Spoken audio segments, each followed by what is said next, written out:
દેખો મારો ભાઈ, આ વસ્તુ તમે સમજી લો કે આપણે કોઈ કરોડપતિના દીકરા નથી કે આપણે રિસ્ક લેતા પહેલા વિચારવું પડે કે ભાઈ હું રિસ્ક લઈશ અને બધું ખોવાનું થાય તો.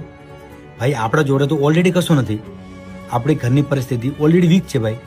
આપણે 1000 રૂપિયા વાપરતા પહેલા પણ વિચારવું પડે છે. તો આપણા જોડે ખોવા માટે શું છે?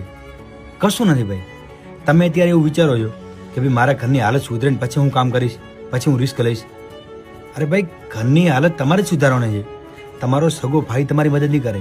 તમે ગામમાં ખાલી એક ઓટો મારો અને તમે નોટિસ કરો કે એક ભાઈ કરોડપતિ છે, એક ભાઈ ગરીબ છે, છતાં એક કરોડપતિ ભાઈ બીજા ભાઈને વ્યાજે પૈસા આપશે, મફતમાં નહીં આપે ભાઈ. તો આ દુનિયામાં કોઈ તમારી મદદ નહીં કરે. તમારા ઘરની પરિસ્થિતિ તમારે જ સુધારવી પડશે. તો કોઈ તમને એવું કામ મળતું હોય કે જ્યાં આગળ તમને લાગે કે ભાઈ આ કામ કરવાથી 1500 રૂપિયા મળે છે, તો એ કામ કરો. કટલા કરો, બારે ફરો, બારે રખડો, બધું શીખો, લોકોને મળો, બધું કરો. જે કામ કરવાથી તમને પૈસા મળતા